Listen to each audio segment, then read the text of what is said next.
Nataka kuongea kuhusu uadilifu. Kizungu integrity. Bwana asifiwe. Uadilifu nimelitafsiri Kiswahili. Uadilifu lina maana nyingi. Lina maana nyingi, na maana yake kuu halisi ambayo naweza fananisha na uadilifu ni uaminifu. Bwana asifiwe. Maana yake ni uaminifu, lakini kuna maana nyingi, lakini uaminifu imezingatia sana hapo. Kwa hiyo neno uadilifu ni sawa na uaminifu. Na uaminifu uko katika vitengo vitatu. Kuna aina tatu ya uaminifu. Uaminifu wa kwanza ni uaminifu wa kutafakari. Kutafakari kwako kunahitaji uwe mwaminifu. Ya pili, uaminifu katika ubinafsi, kibinafsi, wewe mwenyewe uwe mwaminifu. Ya tatu, uaminifu katika maadili. Maadili ni sawa na tabia. Bwana asifiwe. Kwa hiyo naamini umenielewa. Uadilifu ni sawa na uaminifu, na uaminifu uko katika vitengo vitatu: kibinafsi, kimaadili na kimakutafakari. Kunahitaji uaminifu. Bwana asifiwe. Mtu mwadilifu huwa ni mwaminifu katika mambo yake yote. Mtu anayetembea katika uadilifu, ama mtu ambiwe huyu ni mwadilifu, inamaanisha ni mwaminifu katika mambo yake yote, si nusu, yote. Mambo gani? Kutafakari kwake, maadili yake na ubinafsi wake, ni mwaminifu. Katika Agano la Kale, neno uadilifu lilikuwa lina maana gani? Katika Agano la Kale, uadilifu lilikuwa ni maana sawa na hali ya kutokosea. Uadilifu katika Agano la Kale ni hali ya kukosa uovu. Yaani wewe huna uovu. Ungekuwa safi, wewe ni mwadilifu. Hakuna uovu unatajwa ndani yako, wewe ni mwadilifu katika Agano la Kale. Na katika Agano Jipya, uadilifu ni kuwa mwaminifu, kuzingatia mfano wa kazi nzuri. Mtu mwadilifu aliyeokoka ni mfano wa kazi nzuri wakati wowote. Ni mfano wa mambo mazuri wakati wowote. Ni sawa tu ya kwamba huyu hana uovu, huyu anaweza igwa, huyu anaweza fuatwa. Huyo mtu ni mwadilifu. Bwana asifiwe. Nataka tuone neno maadili. Maadili ni nini? Ama tabia. Bwana asifiwe. Maadili, mtu ambaye ana maadili mema, mtu ambaye ana tabia njema, mtu huyo ya kwanza anaishi sawa vile Mungu anavyotaka. Inamaanisha hii Biblia ndiyo mwongozo wako. Unaishi sawa vile Mungu anavyotaka. Mtu huyo ana maadili. Huwezi ishi vile Mungu anataka ukose maadili. Ya pili, uwe mtakatifu. Bwana asifiwe. Ya tatu, uwe na maisha ya kujitenga. Maisha ya kujitenga,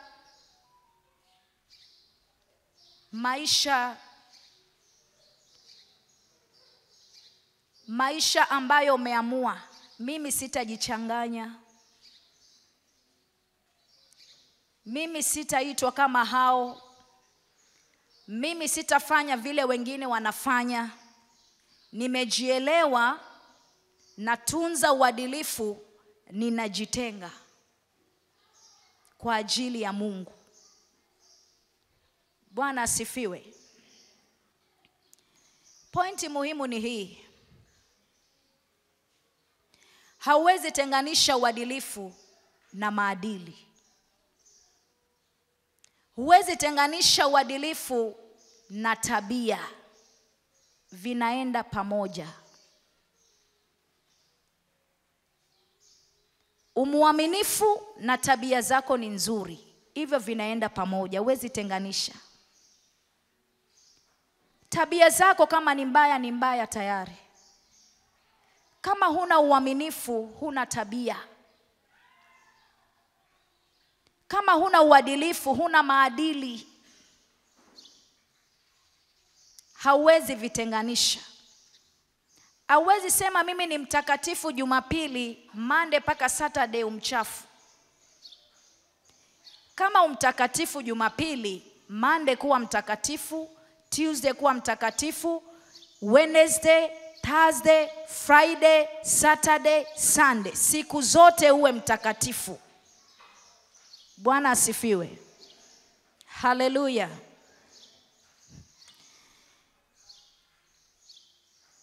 Nataka tuone kanuni za maadilifu.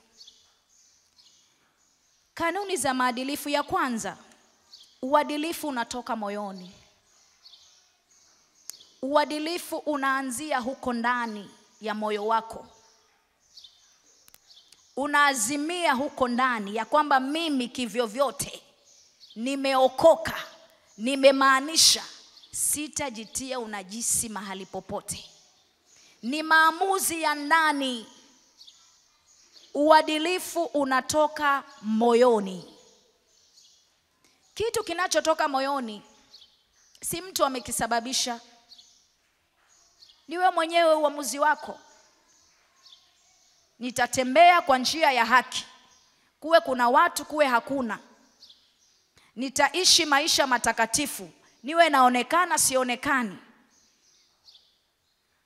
Nitaishinda dhambi ya uzinzi, iwe ni usiku iwe ni mchana. Inatoka moyoni, maamuzi ya kwako mwenyewe. Bwana asifiwe. Nataka tuone Wafalme wa kwanza, mlango wa 9, mstari wa 1 hadi wa 4.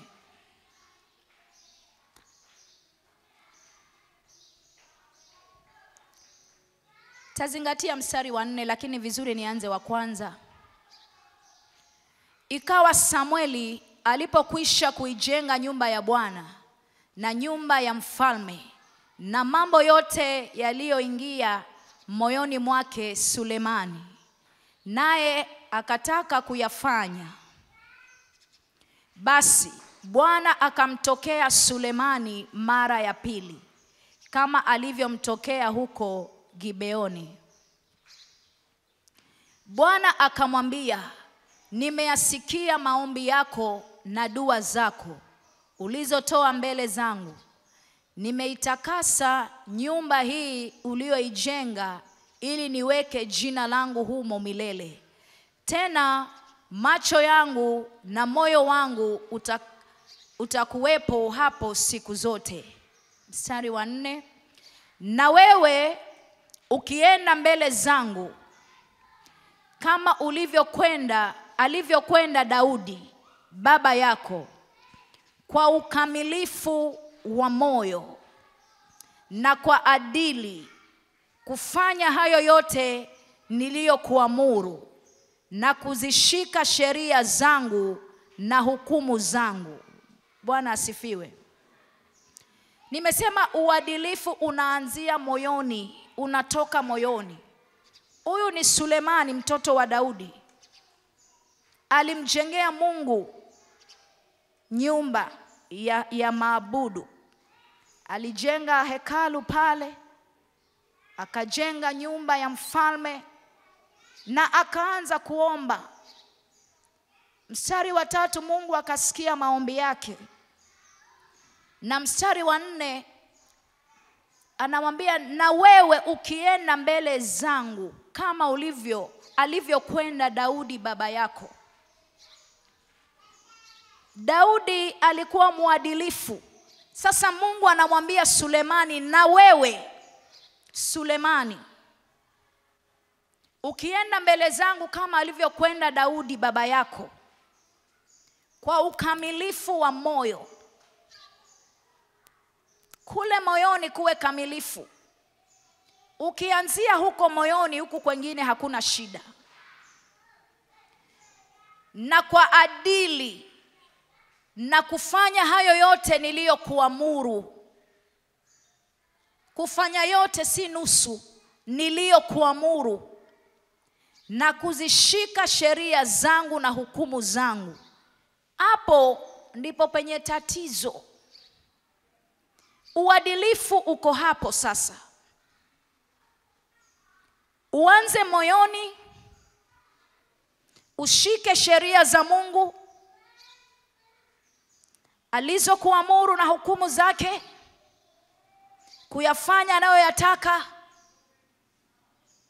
Hapo ndipo naweza msukuma Mungu kufanya kitu.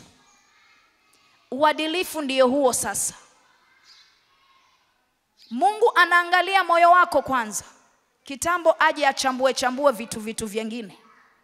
Moyo wako ni mtakatifu. Moyo wako ni mkamilifu. Anaweza ona adili yoyote ndani yako. Kwa sababu kinachojaza moyo, kinywa kinanena. Uwezi tukana mtu na ukamwambia alikuwa ni mzaha. Uko ndani kumeoza tayari. Ni matusi matupu. Uwezi sengenya mtu. Uko ndani kumeharibika. Moyo si safi tayari. Lakini Mungu anaangalia uadilifu wa moyo. Sulemani alipoelezwa maneno haya, aliyatendea kazi na Mungu alimbariki. Mungu alimfanikisha. Ni vile baraka zilipoongezeka akamaliza vibaya. Kwa sababu maandiko yanasema ule mwisho wa Sulemani haukuwa mzuri. Aliyasahau haya. Akafurahia mali, anasa, baraka, akajiingiza mlingo wa wanawake. Akawa ni shujaa, bingwa wa wanawake. Anataka testi kila mmoja. Akamaliza vibaya. Lakini mwanzo wake ulikuwa mzuri. Na alionywa, akaambiwa ukienenda katika ukamilifu wa moyo, katika adili, kufanya yote ninayokuamuru na kuzishika sheria na hukumu zangu. Hapo chini mstari wa 5, Mungu anamwambia, ndipo nitakapokifanya imara kiti cha ufalme wako juu ya Israeli milele, kama nilivyoahidia Daudi baba yako, nikisema hutakosa kuwa na mtu wa kukaa katika kiti cha enzi cha Israeli. Alijikaza akayafanya hayo, lakini akasahau mwisho. Na kuombea kwa Mungu usimalize vibaya. Kama kuna ombi na kuombea asubuhi ya leo, usimalize vibaya mwaka huu. Haleluya. Heri mwisho wa jambo. Ulishindwa juzi ni sawa, usishindwe leo. Haleluya. Nataka tuone andiko lingine. Zaburi 78 mstari huo wa 70 hadi 72. Psalm 78 verse 70 hadi 72.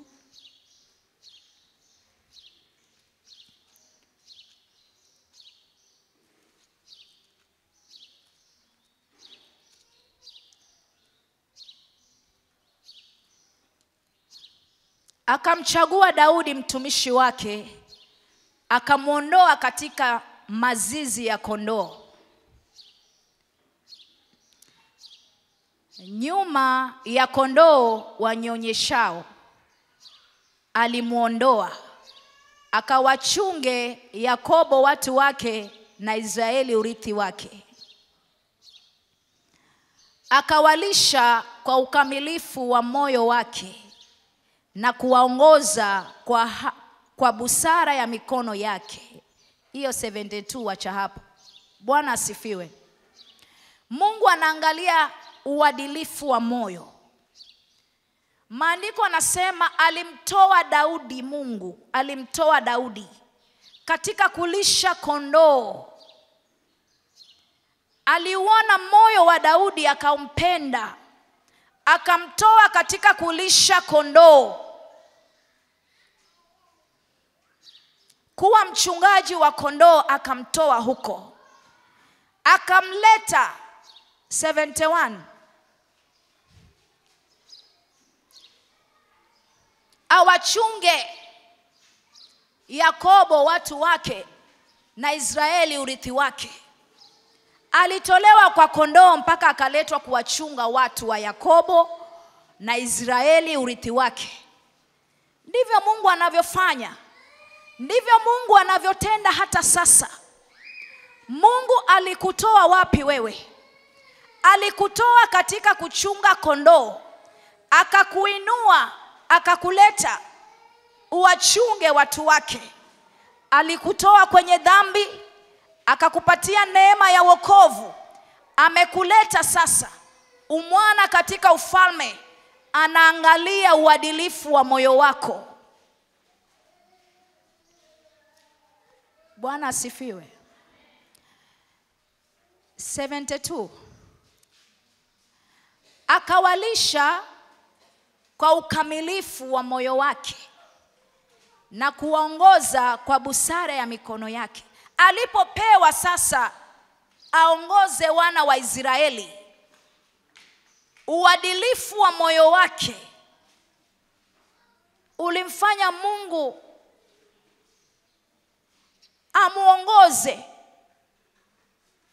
amnenee jinsi ya kulisha kondoo, jinsi ya kulisha wana wa Israeli. Bwana asifiwe. Moyo wako ukiwa safi, moyo wako ukiwa mkamilifu, Mungu atakuinua. Atakutoa katika kulisha kondoo, atakutoa katika hiyo hali duni ya chini, atakupandisha utukufu hadi mwingine. Lakini uadilifu unaanza moyoni. Maana moyo huu wa Daudi Mungu aliupenda. Aliona ni moyo safi, hauna kinyongo. Akisema nakupenda, nakupenda kweli. Sina kupenda na unamkula jirani yako, unamkula rafiki yako, unamkula ndugu yako. Kwa hiyo uadilifu unatoka moyoni. Moyo wako je, leo Mungu anapotazama sahihi ni mkamilifu? Anauona uadilifu wake kwako? Kwa sababu uko hapa kwa sababu ya neema ya Mungu. Alikutoa kwenye hizo takataka zote za dhambi, za uovu, akakuokoa. Sasa anatarajia umwakilishe kikamilifu katika huu ufalme aliyokuleta.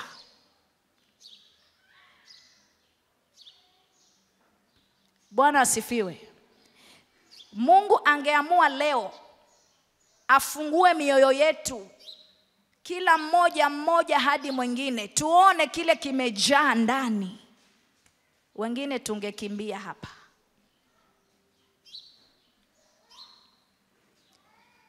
Lakini Mungu akuponye na akusaidie. Moyo wako uurudishe kwenye kusudi la Mungu. Anapokutazama aone unafaa na wewe. Aone hajapoteza nguvu zake kwa kukuokoa. Aone bado kuna matumaini, anaweza fanya kazi na wewe. Bwana asifiwe. Daudi moyo wake Mungu alipendezwa nao. Akamtoa katika kulisha kondoo, akamfanya mfalme wa Israeli. Na akawaongoza watu katika hekima aliyopewa na Mungu.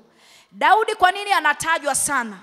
Anatajwa kwa sababu aliamua kujipeana kwa Mungu. Hata katika ufalme wake Daudi bado alimpenda Mungu. wachana na mtoto wake Sulemani vilimshinda, lakini Daudi alianza na Mungu na akamaliza na Mungu.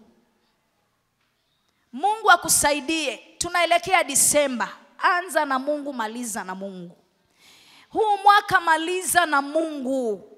Achana vitu vingine. Mwambie Mungu, niko na wewe, sikuachi.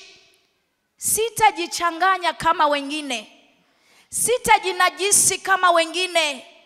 Msimu huu wengi husisimuka wakajisahau. Majira haya wengi hujisahau wanapoona makazi ni wamekuja, marafiki. Wengine watasafiri mwende nyumbani mkutane na watu mlopezana kitambo. Majira haya ndiyo shetani anatake advantage. Wengine wanaenda na Yesu, wanarudi Yesu wamemwacha huko, wanarudi wao tu. Mungu akusaidie, uadilifu uanze moyoni, utunze kile Mungu amekupatia. Mungu hafanyi hasara. Kukuokoa wewe ni faida kubwa. Anataka ujenge ufalme wa Mungu. Usababishe wengine pia wamjue Mungu. Kama ulikuwa unalewa, wale walikuwa kinwa na wewe waone utofauti kwako, wafate Yesu wako. Kama ulikuwa mwasherati, mzinzi, waone utofauti kwako, wafate Yesu wako. Kila mmoja ameokolewa kule alikotoka ili amwakilishe Yesu, awavute wengine kwa Yesu. Je, moyo wako unaweza kuwa mwaminifu ukawavuta wengine kwa Kristo? Maana chanzo ni moyo. Moyo wako ndio utakuelekeza mpaka maadili yako tukayaona yako sawa, tukajua huyu ana Yesu hajifanyi, huyu ana Yesu hasingiziwi anaye. Unajua ukijaa Mungu unaweza enda kwa mkutano ukatulia bila kuongea neno hata moja na watu wakajua huyu ana Mungu.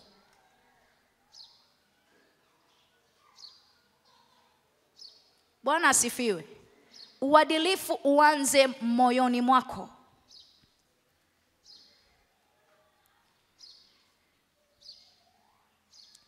Wacha niongee ya pili, kanuni ya pili. Kama uadilifu wako hautakuwa jukumu lako na ukautendea kazi, basi hautatambulikana kwa huu ufalme wa Mungu. Kama uadilifu wako wewe mwenyewe hautautendea kazi,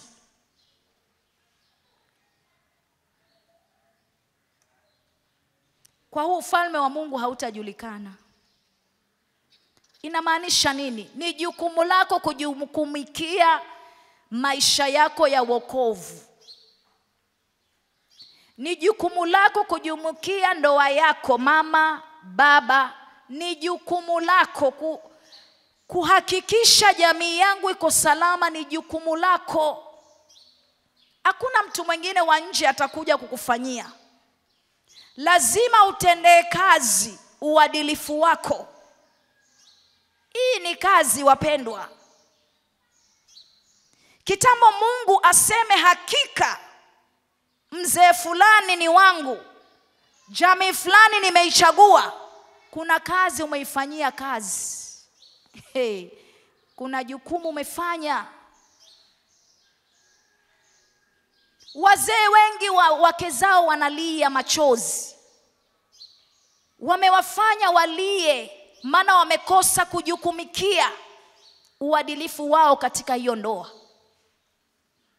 Mungu hajakosea kukupa huyo mke. Mungu hajakosea kukupa huyo mume. Tendea kazi uadilifu wako hapo mpaka uhakikishe mambo yananyooka.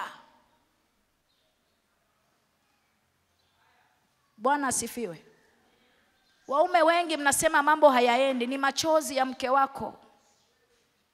Umemfikisha kona mpaka akalia mama. Badala ya kukuombea kwa furaha analia sasa. Hauwezi fanikiwa. Utasema umerogwa, hakuna kurogwa. umeondokea uadilifu katika jukumu Mungu alilokupatia la ndoa. Vile vile mama, ukimfanya mumeo alie, inakula kwako, hakuna kitu kitafanyika. Tendea kazi uadilifu wako, uhakikishe mambo yananyooka kwako nyumbani. Kila mmoja na jukumu la kufanya. Usipotendea kazi uadilifu wako, hakuna atakayekuja kukutendea kazi. Mungu hachanganyikiwi. Akikupa ndoa, amekupa kazi ya kutunza. Utakuja toa hesabu kwa hiyo ndoa uliopewa.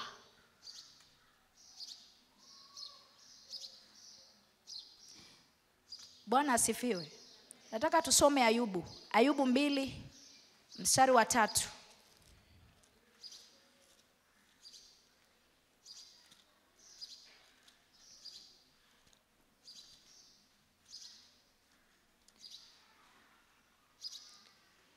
Tutaendelea hadi 9. Endelea tu hapo hapo. Ayubu 2 mstari wa 3 tutasoma. Ni story mnaijua. Tasoma tu kidogo. Tenda soma nyumbani wewe mwenyewe. Bwana akamuuliza Shetani, "Je, umemwangalia huyo mtumishi wangu Ayubu? Kwa kuwa hapana mmoja aliye kama yeye duniani, mtu mkamilifu na mwelekevu, mwenye kumcha Mungu na kuepukana na uovu. Naye hata sasa anashikamana na utimilifu wake. Ujapokuwa ulinichochea juu yake ili nimwangamize pasipokuwa na sababu." Shetani akamjibu Bwana na kusema, "Ngozi kwa ngozi, naam, yote aliyo nayo mtu atayatoa kwa ajili ya uhai wake. Lakini sasa nyosha mkono wako uguse mfupa wake na nyama yake, naye atakufuru mbele za uso wako." Bwana akamwambia Shetani, "Tazama, yeye yumo mkononi mwako, lakini tunza tu uhai wake." Basi Shetani akatoka mbele za uso wa Bwana, akampiga Ayubu na majipu mabaya tangu wayo wa mguu hata utosi wa kichwa. Naye akashika kigae cha kujikunia, akaketi majivuni. Ndipo mke wake akamwambia, "Je, wewe hata sasa washikamana na utimilifu wako? Mkufuru Mungu ukafe." Bwana asifiwe. Ayubu alishikamana na uadilifu wake. Ayubu, Mungu alijisifia mpaka kwa Shetani. Shetani amejitokeza, anaulizwa na Mungu, "Je, umemwona mtumishi wangu Ayubu? Jinsi alivyo mwenye haki, jinsi anavyonipenda, jinsi moyo wake ulivyo wazi, amejaa maadili, umemwona?" Shetani akamwambia, "Nimemwona." Kile ambacho hujui wewe, unaona ni Mungu anakuona, Shetani hakuoni. Shetani anakujua ndani nje. Shetani anakuona usiku na mchana. Anajua umeokoka kweli ama unajifanya tu hapa church. Anakujua ndani nje. Ndiposa anaweza tokezea mbele za Mungu na akajigamba, akasema, "Nimemwona, ni kweli ni mwenye haki wako." Maana amethibitisha ni mwenye haki. Je, wewe leo Shetani mbele za Mungu akitajiwa jina lako, Mungu anaweza jisifia mbele zake? Shughuli hiyo unayopitisha mtu wewe, maana ni makubwa. Mungu anaweza thamini jina lako mbele za Shetani akajivunia.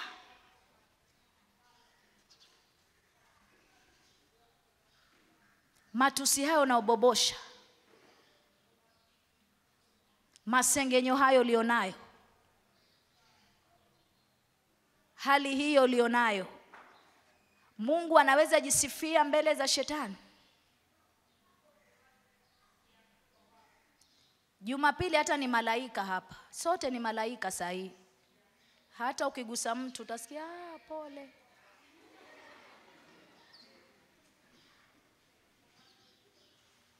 Ngoja mtu huyo atoke nje ya huo mlango tu, amguse tena.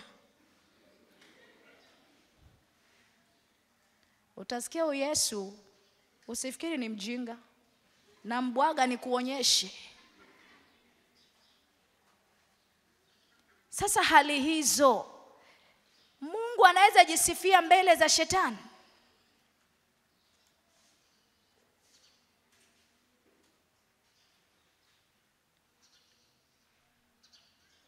Kuna kazi ya kufanya mpendwa, kuna shughuli ya kufanya. Lakini one Ayubu, Mungu hakutetemeka, hakusumbuka na shetani. Shetani amwambia, huyu ni vile umemlinda, umeweka ukigo wa moto, ndio maana nakupenda. Shetani anajua umelindwa. Wana wa Mungu wanalindwa. Ukiokoka unalindwa, hiyo ni zawadi tu unapewa na Yesu ya kulindwa. Unaekewa ukigo wa moto. Adui anaponyosha mkono hakufikii, maana umelindwa. Mungu akamwambia Ayubu, namjua, si kwa sababu ya mali. Akamwambia, chukua hizo mali. Mali zilienda kwa siku moja, na Ayubu hata hakupandwa na pressure. Watoto, mifugo, kila kitu kwa siku moja. Wakabashwa watumishi tu mmoja mmoja kujaleta ripoti. Wewe ambaye moyo wako umeubandikiza kwa mali, mali zikijafanywa hivyo utaishi? Utaishi. Lakini Ayubu moyo wake ulikuwa adili. Alijipeana kwa Mungu. Mali zije, mimi simuachi Yesu. Changamoto zije, simuachi Yesu. Majaribu yaje, simuachi Yesu. Maana huyo Yesu ndiye atanipigania, ndiye atanitoa, ndiye atanitetea. Shetani hakutosheka kwa mali, akamwambia ngozi kwa ngozi, huyu mtu wako nikigusa ngozi yake tu ya kuacha leo. Ugonjwa, majipu. Ni hali ngumu, hasa kwa wanandoa. Mumeo apitie hali hiyo, ni ngumu sana. Yule mke wa Ayubu, msimcheke, alikuwa mfikishwa mahali. Ndio wachache sana wa kusapoti waume zao hali ikiwa hivyo. Wengine huachwa na mama zao hao waume hao. Ambwa mamako naye amalizie.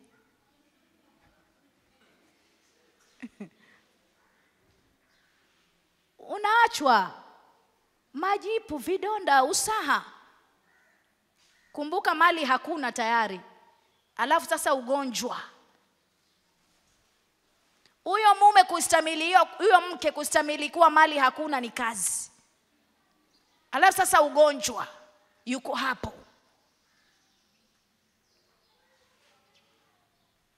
Vijana, ombeni vizuri upate mke wa sawa, bila hivyo wajaachwa.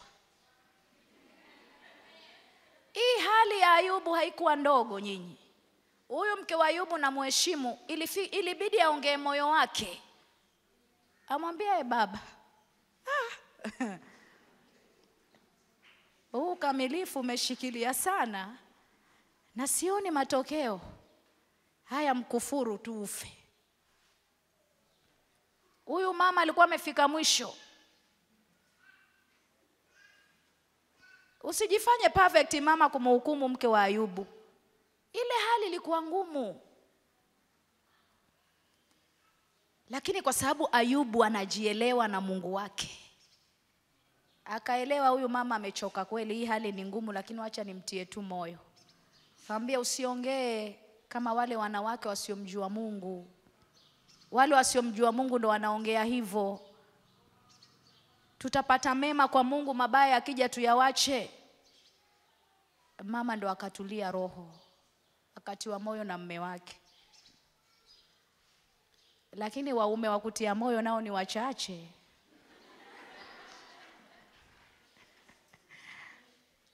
Mama wangapi tuko hapa? Kama we ni mama, sinaongea ukweli. Ulitiwa moyo lini na huyo wa kwako?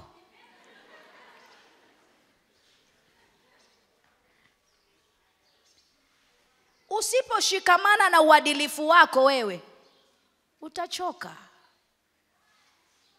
Ni uwe na Roho Mtakatifu hapo wa kukutia moyo haraka.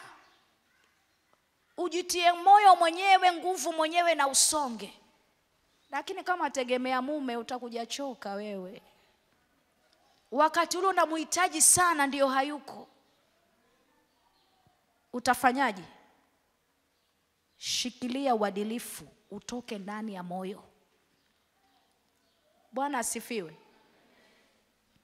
Ayubu ni mfano mwema. Alishikilia uadilifu wake.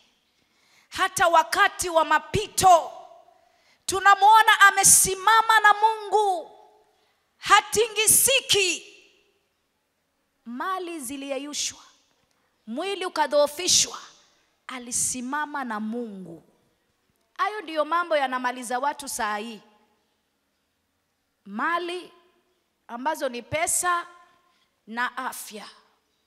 Hivyo vitu viwili ukiwa navyo, una sababu ya kumshukuru Mungu. Maana hayo ndiyo maisha ya mwanadamu. Ukinyimwa afya, ushadhoofishwa. Uweze kuja abudu hapa, unabadilishiwa mazingira na shetani, unakuwa hospitali badala ya kuja chachi kuabudu. Maana mwili hauwezi. Lakini Ayubu alishinda mpaka mbele za shetani. Jamani, Mungu akusaidie. Haya maisha ya wokovu ni matamu, ni mazuri. Lakini shikamana na uadilifu utoke moyoni. Utayashinda majaribu yote. Yote utayashinda. Lakini kama unategemea maombi ya wapendwa, hautaweza.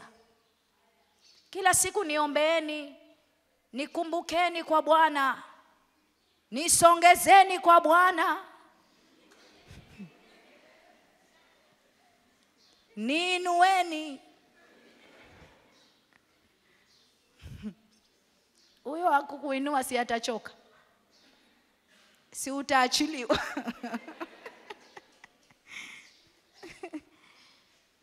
Utaachiliwa uanguke. Mimi nakwambia ukweli, watu wakija hapa hawakumbuki watu. Kila mtu ana mashaka yake. Kila mtu ana mahitaji yake. Anajimwaga mbele za Bwana. Ni uje mwenyewe. Usiwe mtu wa kupeana na kuambia watu tuko pamoja rohoni. Umuongo. Tunakutaka mwili wako hapa na roho yako hapa.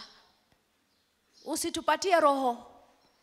Usitumane roho, mwili uko kitandani huko. Kama ni mkesha, lete mwili wako tuombe wote. Bwana asifiwe. Ndio ukitendewa unashuhudia na nguvu, maana umelipia gharama.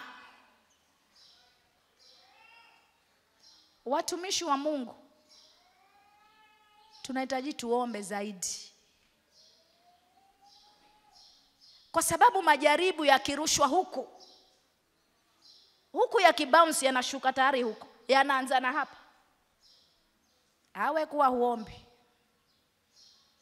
Wewe umepewa kiti cha mbele ufurahie. Ni uombe. Maana makombora yakirushwa huku yakiogopa moto, yanafuata hao wa karibu na yeye. Yakitoka na hao yanaenda kwa washirika wote. Ni kila mtu aombe, ajitetee. Bwana asifiwe. Ayubu aliyashinda majaribu yake mbele za shetani. Na kwa sababu Mungu alikuwa anamjua Ayubu, alimwambia vile umeshinda na kurudishia maradufu. Bwana asifiwe. Usikimbilie kurudishiwa maradufu wakati haujashinda. Ni ngumu. Shinda kwanza, uone vile Mungu atakavyorudisha. Atahakikisha umepokea maradufu vya kwako. Kumaanisha nini? Kwa Mungu hakuna hasara. Atahakikisha amekulipa na zaidi. Shikilia uadilifu. Toa gharama kwa ajili ya hiyo, utaona mema. Bwana asifiwe. Vijana, tunzeni ujana. Msifanye mchezo, tunzeni ujana. Maisha yako ni yako. Utatoa hesabu mwenyewe mbele za kiti cha enzi. Usichezee maisha yako ya ujana. Usidanganyike na ulimwenguni wanavyofanya na wewe unafanya. Hasara ni kwako. Tunza ujana wako. Umepatwa na Yesu ukiwa kijana, tunza ujana wako. Hifadhi maisha yako ya ujana. Kila jambo lina wakati wake. Kuna wakati wa kuoa, kuna wakati wa kuolewa, kuna wakati wa kuzaa. Kila jambo lina wakati wake. Na katika huu ufalme wa Mungu hauna mchezo. Ukijichanganya tu ushaumia. Nimekwambia shetani anakujua na Mungu anakujua. Shetani hangeweza jivunia mbele za Mungu kuhusu Ayubu, maana alijua si wa kwake. Angekuwa wa upande wake, angeanza kumhesabia yale Ayubu ameyafanya. Akamwambia Mungu, sasa wajisifia nini? Takataka zote huyo amezifanya, huyu ni wa kwangu. Lakini hakuwa na sababu ya kumwambia Mungu Ayubu ni wangu. Mungu alipojivunia Ayubu, shetani alimwambia ni kweli, huyo si wangu, ni wako. Tunza maisha yako, ili neno la Mungu litatimia kwa kila mmoja. Mungu atahakikisha amekupatia wa kwako kwa wakati wa sawa. Usihukumike wanaokuja mapema, wanaolewa, we bado tulia. Wakati wako upo. Haleluya. Wakati wako upo. Ulipatwa na Yesu na mtoto, tulia.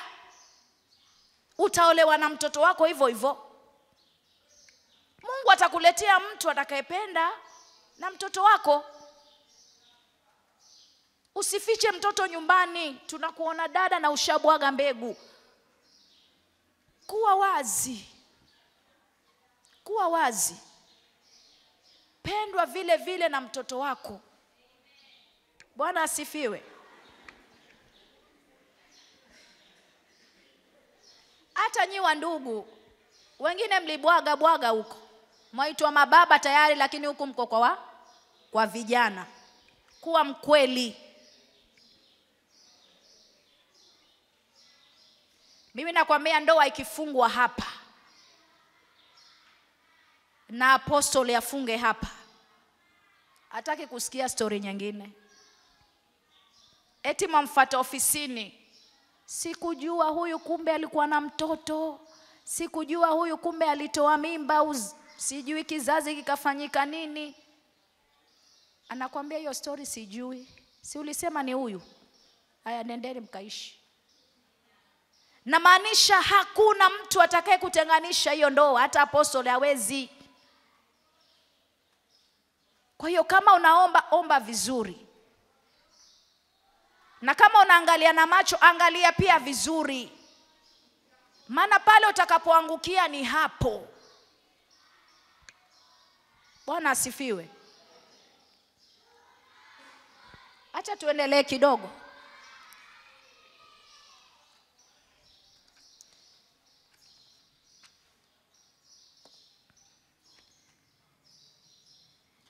Kanuni ya 3, uadilifu si kitendo tu, ni safari ya utiifu.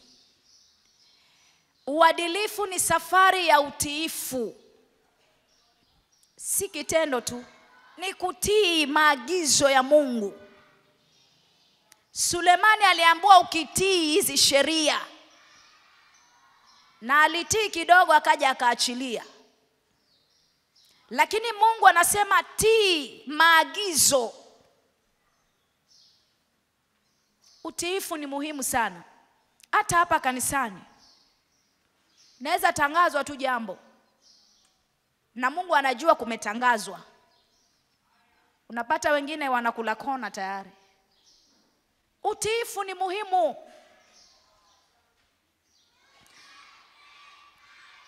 Uadilifu si kitendo tu, ni safari ya utiifu. Alafu ya pili ni safari ya uamuzi. Unafanya maamuzi, unaamua liwalo liwe, mimi nashikamana na ukamilifu wangu, nashikamana na Mungu. Ni maamuzi ya ndani. Nataka tuone Zaburi 26 mstari wa 11.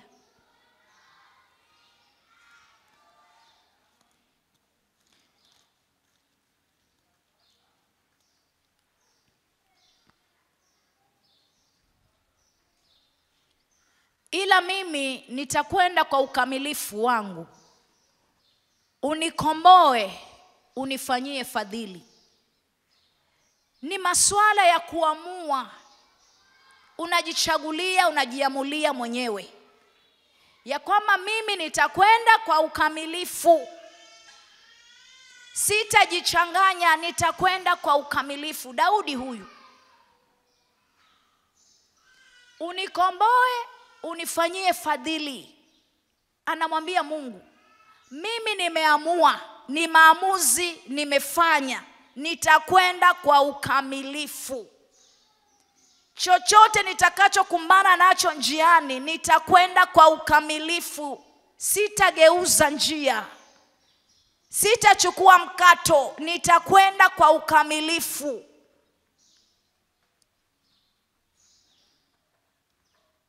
Tuone Methali 27.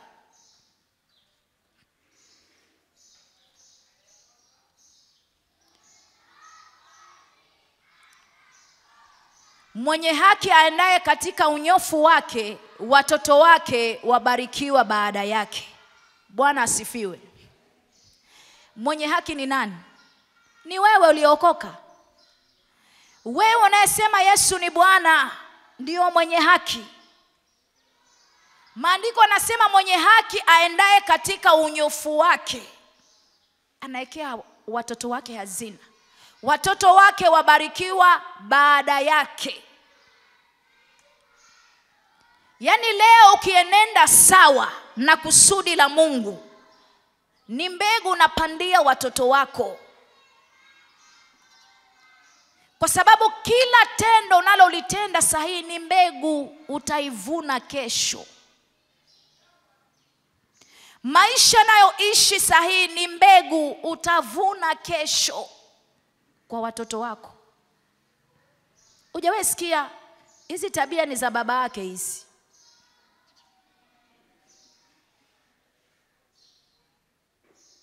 Hali hii ni ya mama yake hii. Hujawahi sikia? Lakini ukienenda katika unyofu, unawacha mbegu nzuri, watoto wako nao wanakuwa, wanakuja kuwa wa baraka. Maandiko yanasema watoto wake wabarikiwa baada yake. Daudi alitembea katika unyofu, Sulemani akafuata, akafurahia baraka, akashindwa njiani vikaisha. Lakini angeendelea, watoto wake pia wangekuja wakawa baraka. Kwa sababu maisha ya unyofu ni maamuzi ya mtu binafsi. Unajipandia mbegu kwa maisha yako na watoto wako wanaokuja. Ukiharibu maisha yako saa hii, unaharibia vizazi vyako. Wewe na vizazi vyako, kizazi cha kwanza ni wewe, cha pili, cha tatu, cha nne, kila mmoja na vizazi mbele yake. Sasa ni mbegu ile unayoipanda ya unyofu itasababisha wanaokufuata wabarikiwe. Ni mbegu gani unaipanda sasa? Daudi anasema mimi nimeamua, nitatembea katika unyofu, nitatembea katika ukamilifu. Na maandiko nasema wenye haki waondao katika unyofu wake, watoto wao watabarikiwa, watoto wake watabarikiwa. Yaani haina haja ya kujaomba Mungu bariki watoto wangu. Tembea tu katika unyofu. Mungu anafuatilia neno, anatimiza. Watoto wako watabarikiwa kwa sababu ya wewe umetembea katika haki, umetunza uadilifu, umetunza uaminifu. Watoto wako wanapokea baraka kwa sababu ya wewe. Mungu akusaidie uishi maisha Mungu anayotaka. Usimfanye Mungu ajute kwa kukuokoa. Sauli Mungu alijuta, akasema nimemchagua Sauli lakini najuta kwa yale aliyoyafanya. Na kuombea Mungu asijute kwa sababu ya maisha yako, bali ajifurahie, ajigambe mbele za mataifa kwa kukuokoa wewe. Asione hasara kwa kukutenganisha na dhambi, kukuleta katika haki na hakuna faida. Mungu akusaidie uwe wa faida katika huu ufalme, uwe wa faida katika kizazi chako, uwe wa faida kwa jamii yenu, uwe wa faida kule kazini, uwe wa faida kwenye biashara, uwe wa faida. Watu waone matendo yako mema, wamtukuze Mungu aliye ndani yako. Kubali kulipa gharama. Wewe si wa kila kitu. Wewe si wa kula kila kitu. Wewe si wa kuvaa kila kitu. Uwezi jivalia kama malaya alafu umwambie malaya Yesu anakupenda. Atakuangalia juu paka chini akwambie we mwenyewe uko kama mimi. Haya, napendwa nini? Sina haja ya kupendwa, maana sote twafanana. Sionyeshe utofauti.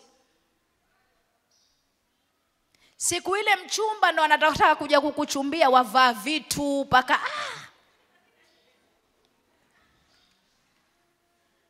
unampa kazi ngumu ndugu wa wenyewe. Mungu tena ni kweli alikuwa ni yeye ama nkufanana? Mungu anawaambia ni yeye mwenyewe amejivalia vitu hivyo, lakini nilikuwa nimekuambia ni huyo. Sasa ndugu anapiga picha, hali hii niipeleke kule kwetu na yule mama yangu vile ninavyomjua, wale watu wangu, hali ni hii, nitaiweza mimi? Ndugu anapiga break kidogo. Basi ndo wakaa hivyo dada, ndo unakaa hivyo. Lakini muujiza wako hata Mungu alikuwa ashaachilia.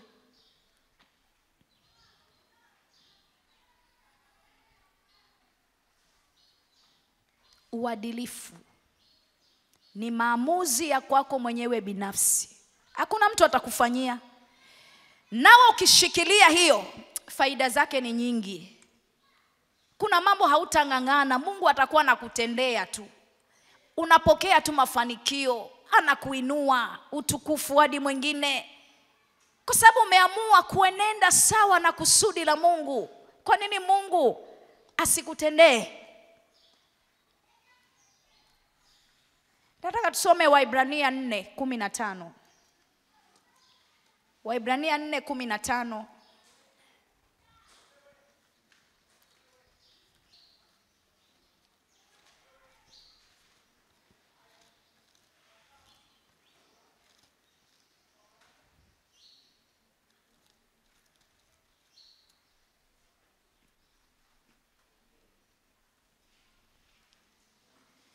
Kwa kuwa hamna kuhani mkuu asiyeweza kuchukuana nasi katika mambo yetu ya udhaifu, bali yeye alijaribiwa sawasawa na sisi katika mambo yote bila kufanya dhambi. Pigie Bwana Yesu makofi.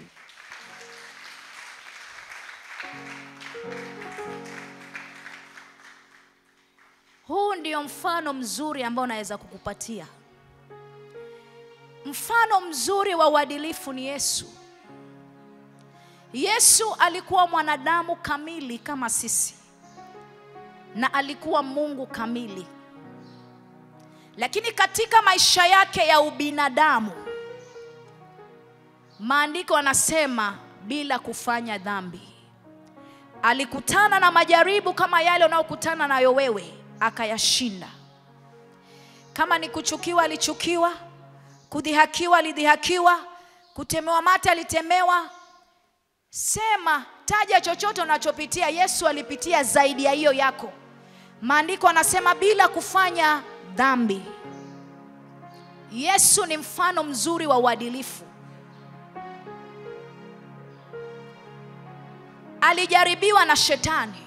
Nashukuru Mungu, ibada ya kwanza pamegusiwa nikasikia raha sana. Alijaribiwa na shetani Yesu wakati ameongozwa na Roho kwenda nyikani kufunga siku 40. Usiende funga siku 40 kama hujaongozwa na Roho. Utatuletea matatizo wewe.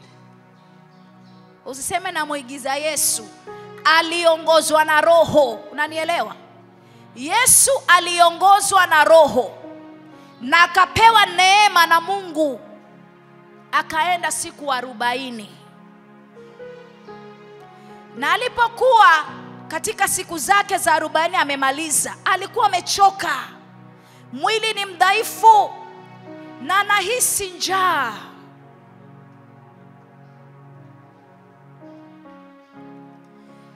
Na mara nyingi wakati wa madhaifu yetu, wakati wa uhitaji wetu, pale umefika mwisho kabisa, hawezi, ndipo hapo adui huwa anajitokelezea. Anakuja na feva zake, anakuletea picha yote ya kwamba Mungu hana nguvu, hawezi kukutoa katika hiyo hali. Lakini ukifuata yale yake unatoboa. Hata wewe chunguza maisha yako. Siku ile ulianguka, wokovu ni siku ile ilikuwa jaribu limekuja limekufikia mwisho. Wewe usifikiri kuanguka wokovu ni kuzini. Kuanguka wokovu ni kufanya dhambi yoyote ile Yesu hana haja nayo.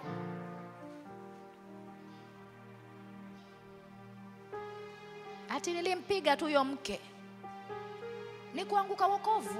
Wampigia mke ya nini? Huyo msaidizi wako wampiga, haya kesho utapikiwa na nani?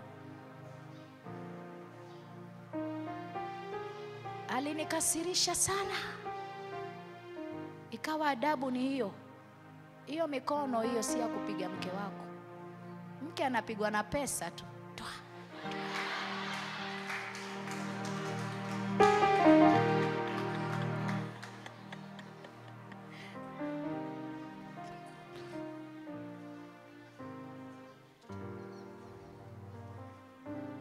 Kavijaribu, mpige na pesa uone. Kama hiyo nyumba itainuka vituko, utaona jino la mwisho la huyo mama. Hata ujue ana pengo ama hana, lakini siku hiyo ataufungua wote. Sasa siku ile umefika mwisho, ndio mjaribu anakuja. Shetani anajitokeza kukujaribu. Ndivyo alivyofanya hata kwa Yesu. Yesu ni mdhaifu, ana njaa, amechoka. Huyu ashajitokeza. Anamwambia, mimi hata ninajua una nguvu na wewe ni mwana wa Mungu. Shetani mwenyewe anajua Yesu ni mwana wa Mungu. Wewe ndio mwenye mashaka tu. Shetani anajua Yesu ni mwana wa Mungu. Ndiposa ukiomba kama unakemea pepo, taja jina la Yesu, atatoka. Wewe anza kusema jina la yule anayehubiriwa hapo Sanctuary of Praise, hatoki pepo, anataka jina la Yesu. Kuna wenzao walivijaribu, waliraruliwa. Walikuwa wanapenda kuigiza. Huduma deliverance usiigize na kuonya. Kama huna misuli ya rohoni, tulia hivyo hivyo. Usiseme huyu na muiga yule babangu na vifanya. Utararuliwa wewe. Utaomba ukimaliza wafatwa wewe usiku. Tumekuja ulikuwa unatukemea na wewe uko upande wetu. Yanakurudia wewe yote. Mwambie mtu nenda chachi, utahudumiwa huko. Usivijaribu kama nguvu zako ni chache, utajiletea matatizo.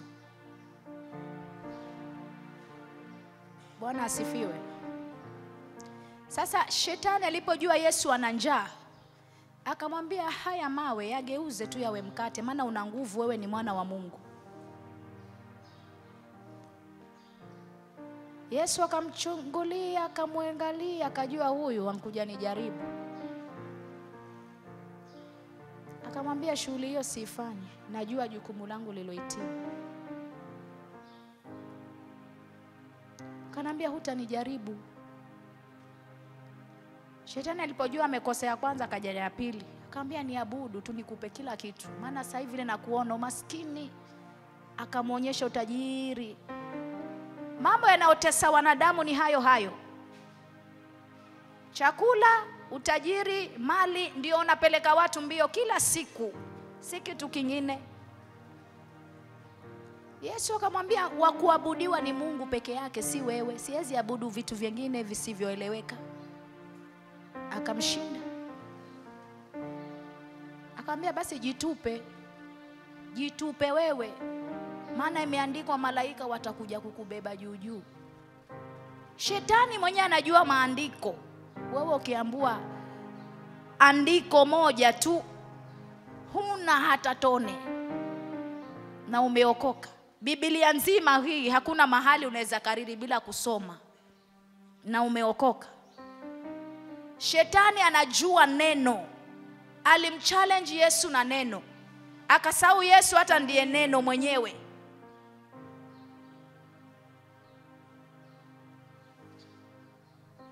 Yesu akamshinda tu shetani kwa maandiko. Na shetani alipojua ameshindwa, akamwacha. Maandiko anasema kwa muda, si milele. Kwa muda. Sasa kama Yesu aliachwa kwa muda, wewe utaachwa. Inamaanisha ni shughuli ya kila siku. Ukijipata ni siku tu umeamka mzima umepewa, una shughuli ya kupambana na shetani wako kwa siku hiyo. Ni ya kila siku. Usiseme jana niliomba nikapenya, leo siombi. Kuna majaribu ya hiyo siku mpya uliopewa, lazima uyashinde. Sasa Yesu alijaribiwa. Mfano huu tumepewa ya kwamba Yesu alishinda majaribu yake. Wewe ya kwako yakija ni uyashinde. Hakuna mtu atakushindia majaribu yako, ni uyashinde. Utayashindaje kama huombi? Yesu aliomba 40 days, tena akiwa amefunga, ndio akaweza kukabiliana na adui. Wewe yanakuja na kuja maombi hutaki, yanakuja na kuomba hutaki, utayashindaje? Kuna mambo mengine hayashindwi kwa kuongea, yanashindwa kwa kupiga magoti na kumuita Mungu.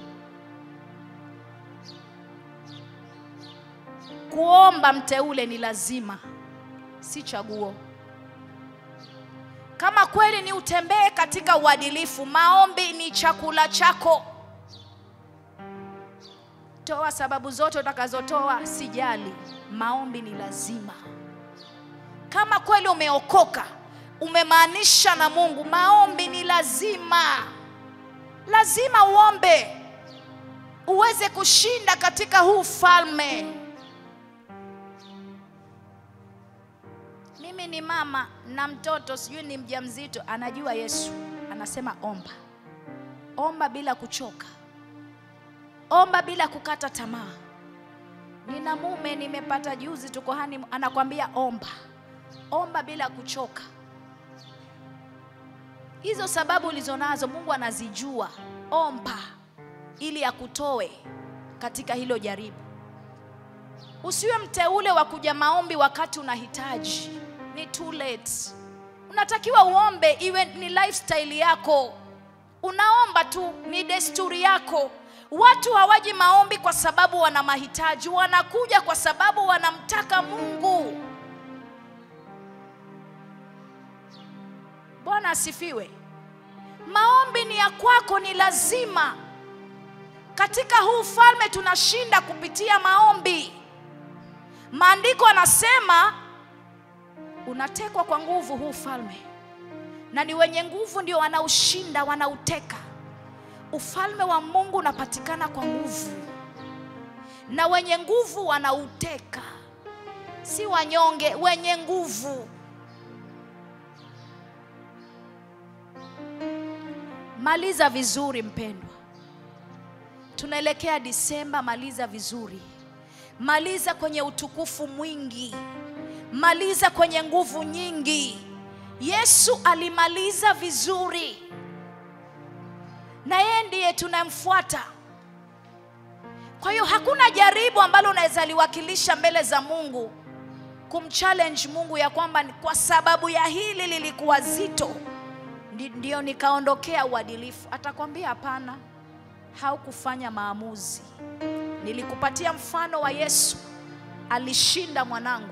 Hata wewe neema ya kushinda nilikupa, ni wewe ulikataa.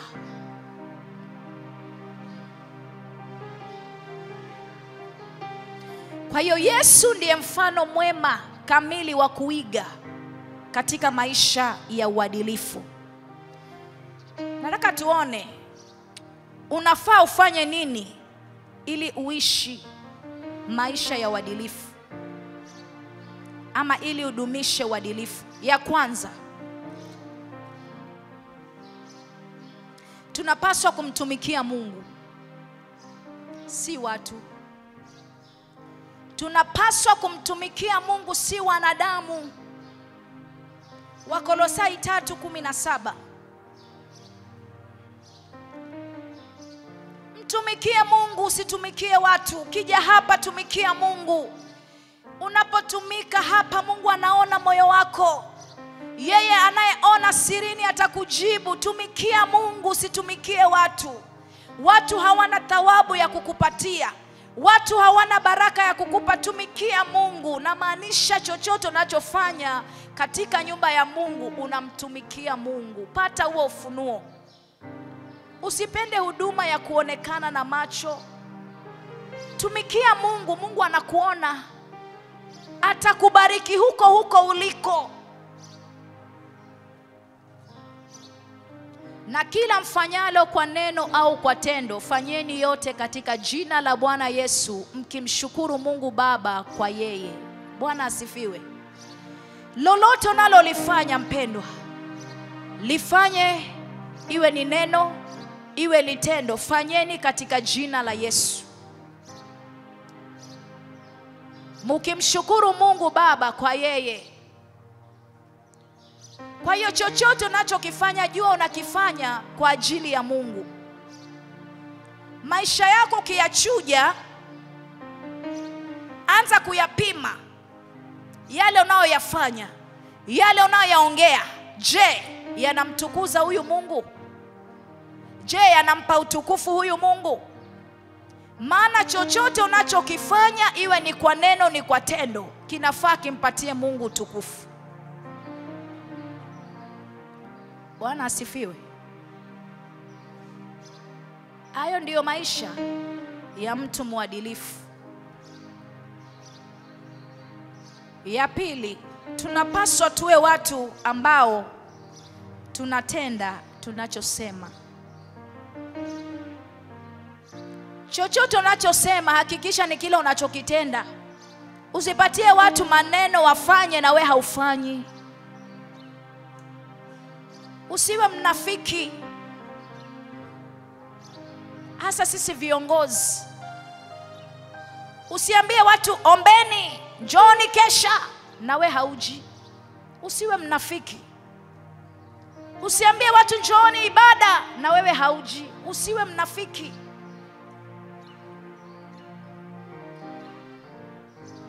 Nataka tusome Yakobo 5:12. Chochote unachokisema hakikisha wewe unakifanya. Unaanza na wewe. Unakitenda wewe kwanza.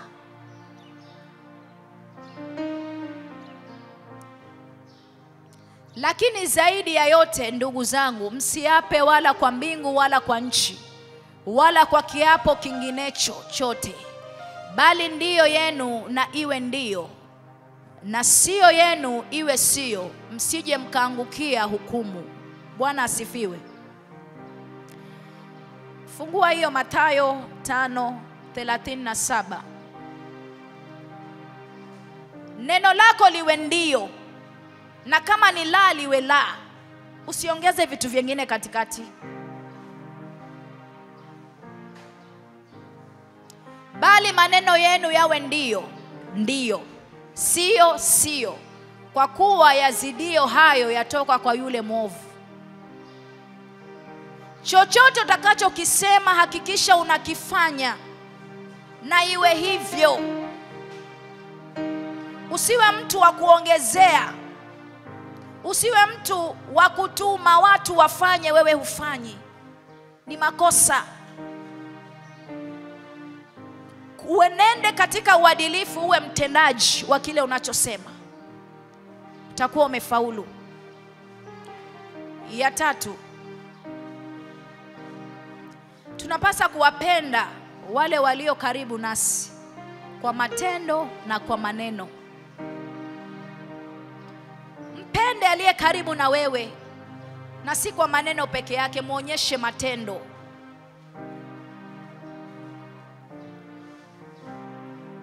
Yakobo 2:17-18. Mpende huyo aliye karibu na wewe, ambaye Mungu amemleta karibu na wewe. Na kuonyesha upendo wako ni matendo unayomtendea, ni mema. Hivyo hivyo na imani isipokuwa ina matendo imekufa nafsini mwake. Lakini mtu atasema, wewe unayo imani, nami ninayo matendo. Nionyeshe imani yako pasipo matendo, nami nikuonyeshe imani yangu kwa njia ya matendo yangu. Naona hiyo challenge. Uwezi mwambia jirani amekuja kwako anahitaji mkate, umwambie nenda, Mungu atakupatia mkate mbele mbele.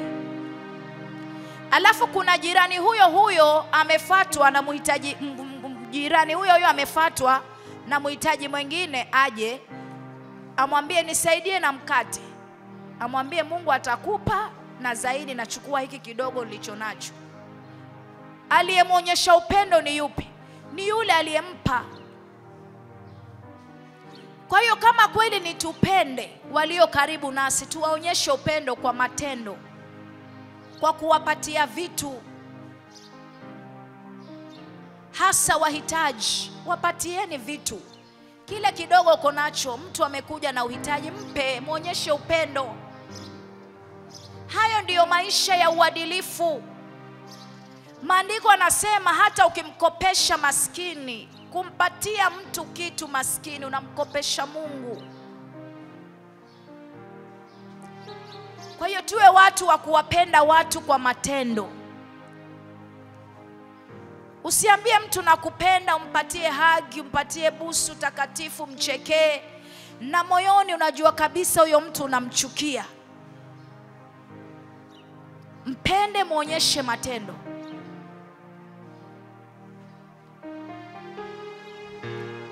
Ya 4, tunastahili kumwamini Mungu na hivyo kumfuata kwa njia zetu zote. Tunastahili kumwamini Mungu na kumfuata kwa njia zetu zote. Maisha ya uadilifu yana kazi wapendwa, lakini ukiyafuata kikamilifu umefaulu. Tusome Yohana 6:19. Tunastahili kumwamini Mungu na hivyo kumfuata kwa njia zetu zote. njia zako zimfuate Mungu. Maisha yako iwe ni Mungu. Kwa nini usifaulu? Basi wakavuta makasia kadiri ya maili 3-4, wakamwona Yesu anakwenda juu ya bahari na kukaribia chombo, wakaogopa. Unapomwamini Mungu usiogope. Ondoa hofu kabisa, kwa sababu hofu ni kinyume cha imani. Uoga ni kinyume cha kumwamini Mungu. Ishi maisha ya kumwamini Mungu, utafaulu. Imani ni mambo yasiyoonekana. Unafanya vitu kwa imani. Umemwamini Mungu kikamilifu, ya kwamba Mungu hataniacha, ya kwamba Mungu hataniaibisha. Hata hapa atafungua njia, hata hapa atanivusha, hata hili nitatoboa. Unamwamini Mungu kikamilifu. Walipomwona Yesu anatembea kwa maji waliogopa, na walikuwa wamekuwa na yeye tu wakifanya huduma. Yesu akamwambia, aminini ni mimi, msiogope. Alikuwa anawafundisha imani, ya kwamba wakiamini hata kutembea hiyo juu ya maji wanaweza, kama Yesu. Kwa hiyo katika maisha yako mwamini Mungu. Unapofika mwisho, inua kiwango cha imani yako. Ona Mungu ya kwamba atakuvusha hapo. Usitafute njia mbadala ukamkosea Mungu. Muamini Mungu katikati ya magumu. Yeye hujitokeza akawa msaada kwako. Maandiko yanasema Mungu kwetu sisi ni kimbilio na nguvu, na ni msaada unaopatikana tele wakati wa mateso.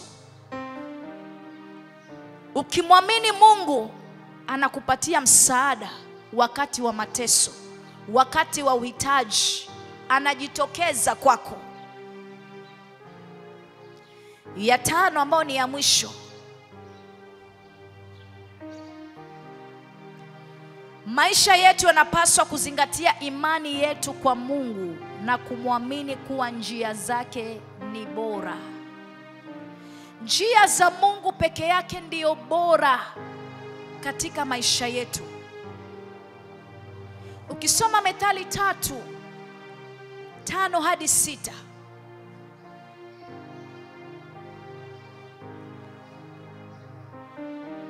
Methali 3:5-6, mtumaini Bwana kwa moyo wako wote, wala usizitegemee akili zako mwenyewe. Katika njia zako zote mkiri yeye, naye atayanyosha mapito yako. Bwana asifiwe. Mtegemee Bwana kwa moyo wako wote, wala usitegemee akili zako. Njia za Mungu ndiyo bora.